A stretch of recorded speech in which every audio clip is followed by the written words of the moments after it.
اپنی شخصیت کو کبھی بھی ان تین چیزوں کے تابع نہ بنائیں: لوگ، دولت اور ماضی کے تجربات۔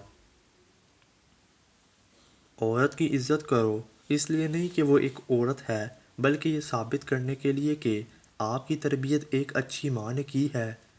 باتوں کو بلانے کی عادت ڈال لیجئے۔ ہر بات کو یاد رکھنا اپنے دماغ کا سکون خراب کرنے کے برابر ہوتا ہے۔ اکثر سنا ہے کہ عورت پیسے پر مرتی ہے، مگر میرا ماننا ہے کہ عورت پیار، عزت اور احساس پر مرتی ہے۔ عورت ایسا مرد چاہتی ہے جس کا مستقبل اچھا ہو، جبکہ مرد ایسی عورت چاہتا ہے جس کا ماضی اچھا ہو۔ جوانی میں سب سے زیادہ بے سکونی اور ذلالت کا سبب نامحرم سے محبت ہے۔ ایک خوبصورت حسینہ ایک ظالم ترین ڈاکو سے زیادہ خطرناک ہے۔ تم ذہنی غلام ہو اس شخص کے جس سے تم محبت کرتے ہو۔ جب ساتھ دینے والا مشکلات پیدا کرنے لگے تو تنہائیاں ہی بہتر لگتی ہیں۔ عادت اچار نہیں ہوتی کہ ڈالی جائے، عادت تو دیمک ہوتی ہے، یہ لگ جایا کرتی ہے۔ پسندیدہ شخص کی تلخ جملے انسان کو قتل کرنے کی صلاحیت رکھتے ہیں۔ عورت کو بدکار کہنے والا مرد اگر ضرورت پوری کرنے ہو تو پاؤں تک چومتا ہے۔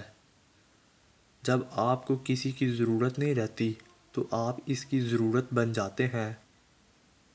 عورت کے پاس یہ اختیار ہے کہ وہ 5 سیکنڈ میں مرد کو موڈ کا بڑا غرق کر سکتی ہے۔ مرد اگر عزت کرتا ہے تو سمجھے محبت کرتا ہے۔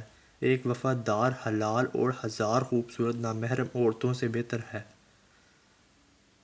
تکلیف انسان نہیں، ان کے لہجے دیتے ہیں، اور کبھی کبھی انسان کی ہی الفاظ ایک ہنستا بستا انسان مار دیتے ہیں۔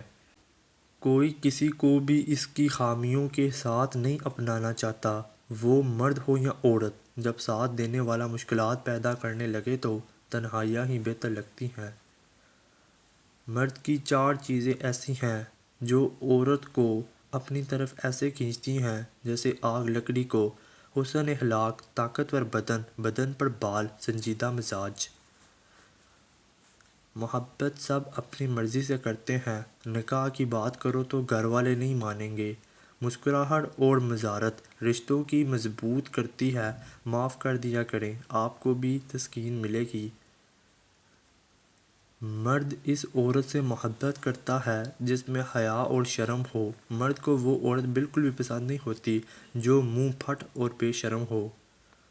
مرد کو اپنی یاد میں رلانا چاہتی ہو تو اس کے ساتھ 3 کام کرو: اسے نظر انداز کرنا چھوڑ دو، اسے بھول جاؤ اور اپنے مستقبل پر دھیان دو۔ یہ قدرت کا قانون ہے کہ جو انسان کسی کو استعمال کر کے اور اسے دھوکہ دے کر اپنی خوشیاں حاصل کرتا ہے، وہ کبھی نہ کبھی خود اس سے بھی زیادہ دوسروں کے ہاتھ استعمال ہو کر زندگی میں دکھ سہتا ہے۔ کسی کو اتنا پیار دو کہ گنجائش نہ چھوڑو، پھر بھی تمہارا نہ بن سکے تو اسے چھوڑ دو، کیونکہ وہ محبت کا طلبگار ہی نہیں بلکہ وہ ضرورت کا پجاری ہے۔ دنیا میں بہت کم لوگ ہی ایسے ہوتے ہیں جنہیں مار رکھنا آتا ہے۔ مجھے ان اندھوں پر بہت ترس آتا ہے جنہیں اپنی غلطی نظر نہیں آتی۔ وہ چیزیں بہت دیر بعد بھی پلٹ کر واپس آ جاتی ہیں، خصوصاً کسی کو دیا ہوا دکھ یا کسی کو بولا ہوا جھوٹ۔